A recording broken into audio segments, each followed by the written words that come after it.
We'll start out with our forum tonight, which is Mr. Ron Payne. I think, Mike, you wanted to say a few words welcoming Ron, although I think many of us do know Ron already. Yes, absolutely. I would like to say a few words. And I want to thank Ron for putting this presentation together. Ron is one of the treasures in a club that has many treasures, and he is a former submariner, former member of the national intelligence community, and still a professional instructor in radio electronics and antennas. And so we are privileged to have him here tonight to talk to us about the art of the QSL. So let's give a big hand to Ron. All right. I'm Ron Payne, WA6YOU. This is the art of QSL collecting, one of the biggest things of the hobby for me. And a few members of the club were really into QSLing. So I just thought I'd put this together, and got a few slides. I think it should be quite interesting for you tonight. First off, let's define QSL. Let's define it. And we're going to go all the way back to ACP 131B, Allied Communication Procedure 131, which Danny and I learned front to back. It is all the Q signals and all the Z signals used by the military. Q signals were used for Morse code, and Z signals were used for teletype. And there was a good number that we had to memorize. I still know probably about 100 of them. Basically, QSL means I am acknowledging receipt of your transmission.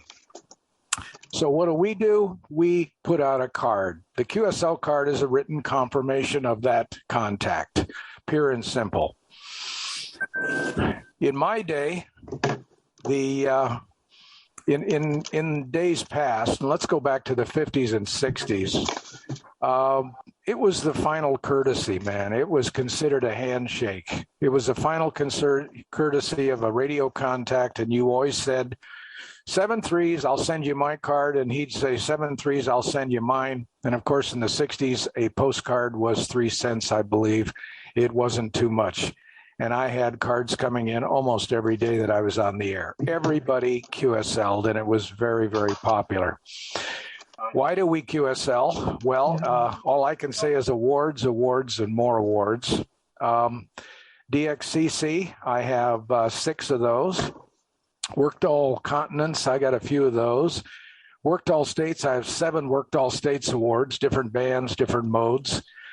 Worked all zones, I'm still working on that. And worked all prefixes, I'm up to 1,300. So hundreds more, hundreds and hundreds of awards. Guys, please come over to my house, and you'll see 74 picture frames on my walls of everything that I've earned overseas and here. How do we QSL? Well, number one, you can give your cards to Terry Hines. He'll give them to the ARL Bureau. Cheap, fairly reliable, but untimely. You put a card in the Bureau and you might not get a return for 1, 2, 3 years. Very common. Logbook of the World has absolutely changed QSLing completely. I was never on Logbook of the World until Doug talked me into it. And now I just think it's the greatest thing since sliced bread. Cheap, reliable, sometimes immediate confirmation. You'll work a station and the next morning you're already there. But again, guys, no paper QSL, no paper QSL. But for awards, it keeps track of your countries, keeps track of your states, keeps track of your bands. It's quite an unbelievable thing. OQRS, for those DX stations that really don't want your card, you'll work a DX station and you'll go to Club Log, put in your call sign and his call sign, and it'll give you, yes, you made the contact, what time, you put in the time, and it usually costs $3-4, maybe 3 or 4 euros, plus usually a tip. Very reliable though, but you are guaranteed a QSL card. A paper one will be in the mail 1 or 2 months later. QRZ.com, I don't know what any of us would do without QRZ.com. It is the most complete call sign database anywhere. DX stations are there. If I want to look up any of you, you are in there. I'm in there. Great place for addresses. QSL managers. When I was in India, my QSL manager was K4YT. So all my QSL cards coming to me for a person who worked me in India all went to K4YT in the United States. He was in Arlington, Virginia, Carl, and he would fill out the cards and mail them. Now, the direct or postal system, I will go over that in the last two slides. It's $1.30 now, $1.30 for international forever, and 58 cents domestic. Some of you have heard the term green stamps. Green stamps is US dollars. It is unreliable. It is theft-ridden in the third world, and in most cases, very untimely. I have worked 177 countries on FT8. I've worked 185. I'm still expecting QSL cards from about 7 countries. Some I know I'll never get, probably just lost in the mail or stolen. Back in the day, now, some of you new hams, you just got to see this. This is how it was back in the 60s and 70s. The DX station would say, okay, Ron, to get a QSL card, I'm good in this call book. What the heck? We all had call books, at least some of us. I remember when I was in high school, the electronics club got together and we bought a call book. It was $5. So you'd go in on Monday morning with your list of call signs and look up everybody's address so you could send out a QSL card. The DX station would also say, hey, Ron, please include 3 IRCs, international reply coupons, and a self-addressed airmail. Got that? Airmail envelope. And I've even put my California address there. So those days are over. You don't need airmail envelopes anymore. And IRCs were only good in the past with participating countries that were a member of the Universal Postal Union. Just for your information, the last IRC was sold in the United States in 2013. They are no longer available in this country and many countries overseas. You'll never hear a DX station ask for IRCs anymore. I had a stack of about 2 inches, and I sold them probably 25 years ago at a ham fest. So, guys, I want to go over some of the cards I've had in the past. This is my present card, very simple. And notice the standard size of a QSL card, 3.5 by 5.5. I want you to make a note of that, 3.5 by 5.5. That's your standard. I have on my card Fairfax County, I have the zone and the CQ zone, and I have the grid. I also say I'm a member of Logbook of the World, and this is the East Coast Amateur Radio Service. I'm number 6008. I say 73s, and in the old days, you had to sign your card. Now, I noticed people like Bill Mims, he has a stamp. He signs it, and then he puts a stamp by it, which is really pretty nice. I'd like to get one of those. I also have all my X call signs here. I'm a member of the ARL and the Radio Society of Great Britain. And I put my email address even. This is please QSL, thanks. So you just check the box that you want. You want a please QSL, or are you returning your QSL to somebody that already has that sent you one, so you check this one, QSL, thanks. Notice this. 2, you put the radio station here, the day, month, and year. And guys, please, Zulu time. I still get cards sometimes, Eastern Standard Time or Pacific Standard Time. Amazing. I thought everybody used Zulu. Megahertz, the 2X means two-way. Two-way, what kind of communications? And the RST, the signal report. Then I have my address. My card is very simple. It's one-sided, and I I was first licensed in Livermore, California as a WV6 as a novice. Guys, just for FYI, I'm up to 317 countries mixed CWSSB. And as of yesterday, I have 177 confirmed on FT4, FT8. Okay, let's go overseas now. My first, no, this is something else. I threw this in a day ago.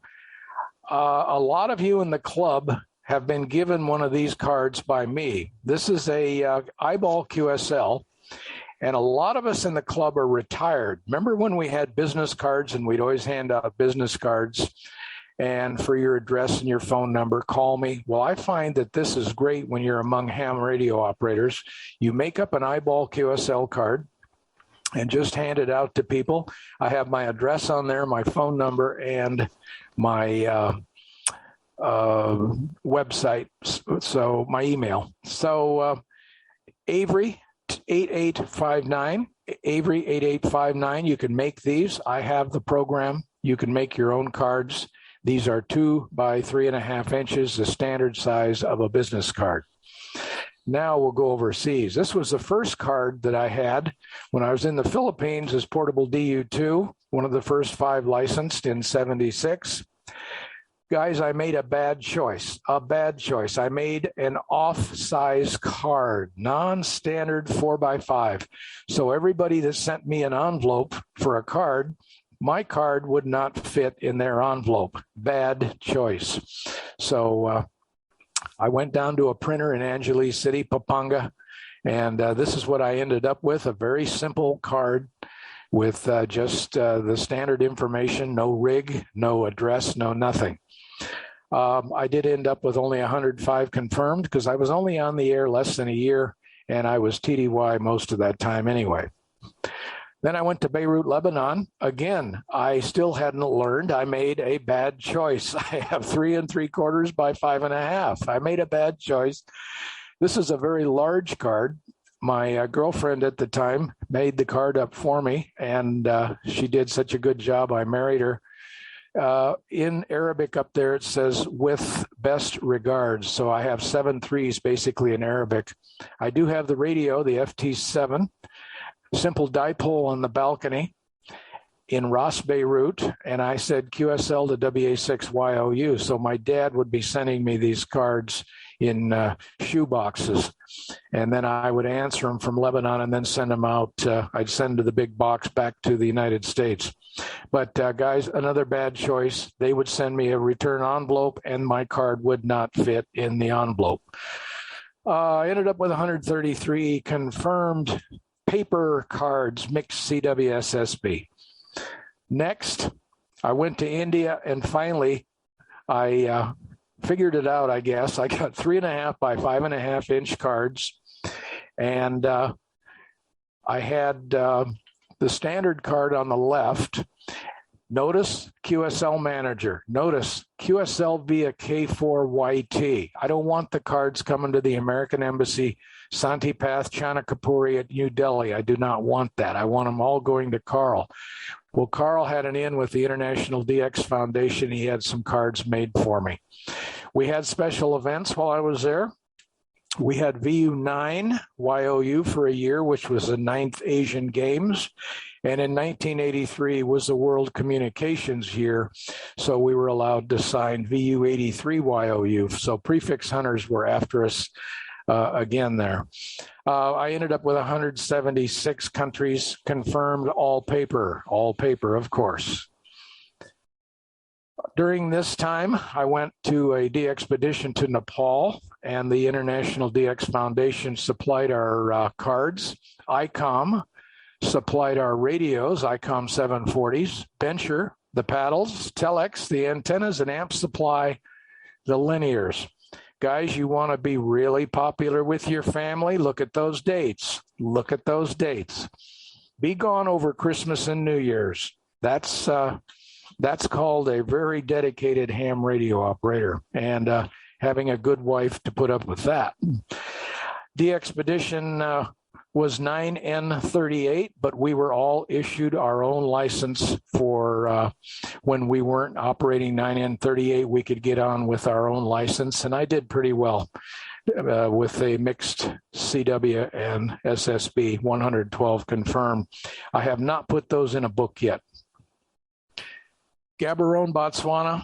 I had this one printed, but I was only on the air 2 weeks, basically in the Kalahari Desert. Very easy to get a license, took about 15 minutes.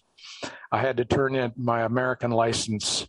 And then they gave it back to me the day I left. I did not DXCC in Botswana in 1988. Mogadishu, Somalia. Was there during Black Hawk Down, 15 August to 93 to 15 October 93. And then I even went back. Can you imagine that? I went back in February and March. Notice I have direct only to WA6YOU. And this was a standard card that I made up on the computer. And by the way, my standard card that I use now, I make on the computer, I print it and cut it and send it out. I don't send out enough cards to warrant having a stack of 100 made. I only send cards now, one, if you send me one, and two, if I need a new country. That's the only time I send QSLs now. Collecting, storage, and preserving. Guys, you can stack your cards in a drawer if you want. You can put them in a shoebox. Some of you put card holders on the wall. At least you can enjoy them that way. This box I bought in Akihabara, and it's a gazetteer. I have all of my novice QSL cards from the 60s are in there, including all the 2-meter AM QSL cards from the 60s. In the 60s, if you made a contact on 2-meter AM, you QSL'd, especially if we went mountain topping. We'd take our car and go up to Mount Diablo or Mount Tamalpais, and we would work the entire, I'm not kidding, work the entire San Fernando Valley with a Heathkit tour in your car. And I have all those QSL cards. Also in the box is memorable confirmed contacts and some blank QSL cards. So if you needed Lebanon and you worked me in Lebanon in 78, I'll send you a card because I have the blanks in the box. Ham radio related pictures from 62 to present, and also some eyeball QSL cards. Another thing that I do, many of you have been over to the house and seen my binders. I really recommend this. And I know Lee Garlock was over a few days ago. I think he's going to start putting his in books. This binder is about 5 inches thick. This is 35 years of hamming with a dipole and 100 watts. 317 paper 317 paper QSLs, awards and pictures are all in that binder. So you can imagine the amount of money I've spent on postage, etc. We also have Beirut, Lebanon, 133 paper QSLs. And then my newest book that I started during the pandemic for digital only. And believe it or not, guys, there's a lot of DX stations out there that are not on Logbook of the World. So you have to get the paper card. So I have 70 paper QSL cards inside that binder. And it also lists all my worked all states contacts. WA6YOU, New Delhi, I have my Indian license in there. And I have 176 paper cards in that one. And the Philippines, I have 105 paper in that one. So these 5 books are very important to me. So if there's a fire in the house, I have to make a big decision of who I'm going to save first. You know what I mean? This is when I open the book. This is the digital album inside. I just want to show you guys how I do it. I take a Staples page. First off, I get the binder at Staples. This is a Staples insert, black paper. Each card, 2 cards per page, front and back. And I use these plastic little photo stickers here. So I did have somebody come over to the house one time and says, well, what if I want to see the back of the card? And I said, okay, no problem. So I pull the card out and take it off the photo mounts, and you can put it back in very easily. So these are very rare. I've got Armenia here, confirmed. I have Egypt confirmed on FT4, if you can imagine that on 10 megs. Svalbard, and this is the Seychelles, I believe, S79. This is a page, an opening in my Indian QSL book. On the right side is my Indian license granted to me from the Ministry of Communications, all signed and legal looking. On the left side is a telegram I got at the main gate saying that I could operate VU83YOU for a period of 1 year. On the other page is another telegram I got putting me off the air after the assassination of Indira Gandhi. In October 30th, 1985, I got another telegram, and all ham operators, not just us Americans, but all ham radio operators were off the air for a period of 2 weeks.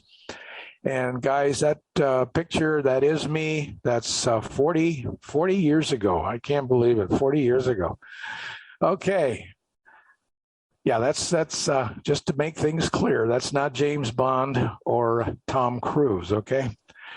All right. If you're a stamp collector, this is a great hobby. What I have in front of you here is 30, count them, 30 beautiful envelopes with different stamps from different countries. They're all self-addressed envelopes, as you can see.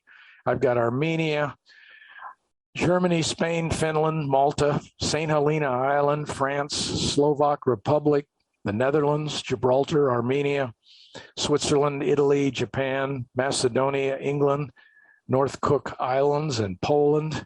And so you can imagine I really enjoy going to the mailbox every day. Now I'm going to show you how to do it. This is, if you want to get somebody's card, this is how you do it. First off, we're going to start with domestic. And I got Bill Mims' card. I made a card out to Bill Mims. I want to get a card from Bill.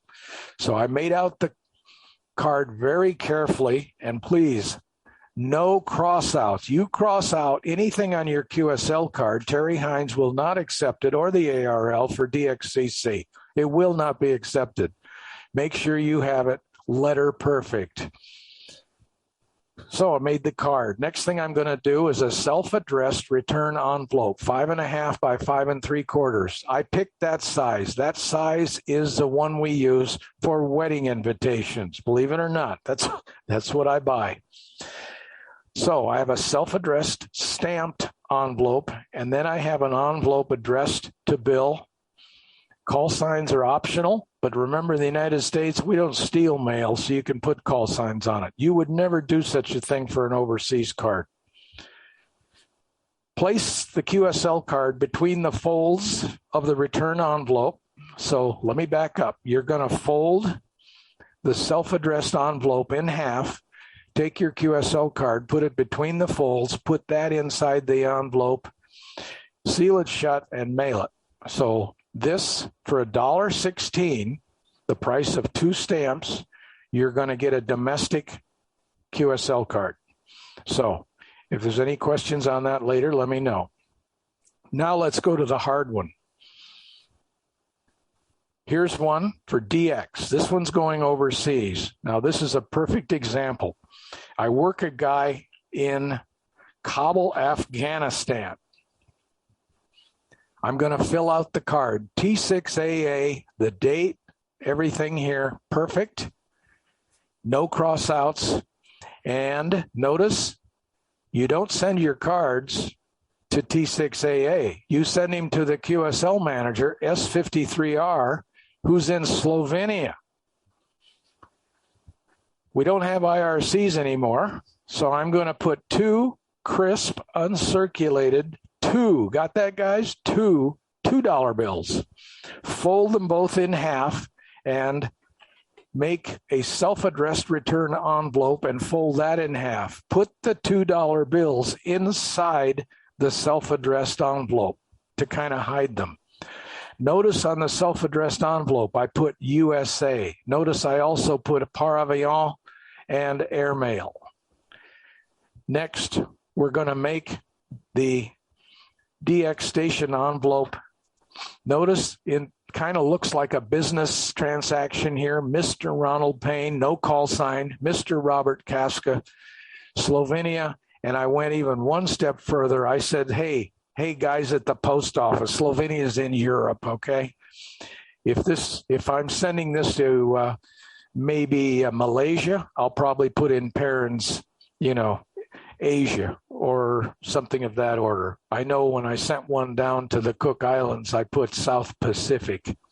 Also, notice it is not an airmail envelope. You don't need those anymore. Just put par avion or airmail on the bottom, and that is a forever airmail stamp, $1.30.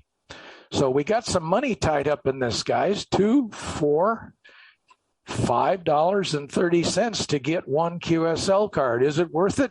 Damn right it is. I got my card back from him. It is worth it. I now have Afghanistan confirmed, and I don't think we're going to be seeing Afghanistan on the air very much longer. We're going to take all that and put it inside here. Put your green stamps inside, folded return envelope. Place all the items just like you did before. Notice I put the call sign upside down and backwards, so it's harder to see through the envelope. Place in the mail and be patient,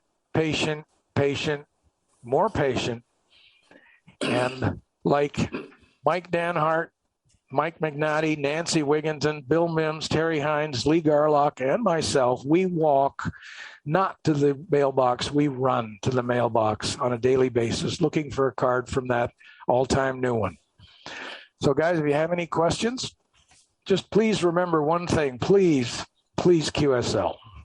That was perfect, Ron. Thank you. That was really, really interesting. And if anybody, if you ever get a chance to go to Ron's house to browse his QSL books, it's a walk down history. I mean, it's amazing. Some of the countries that he has QSL cards don't even exist anymore.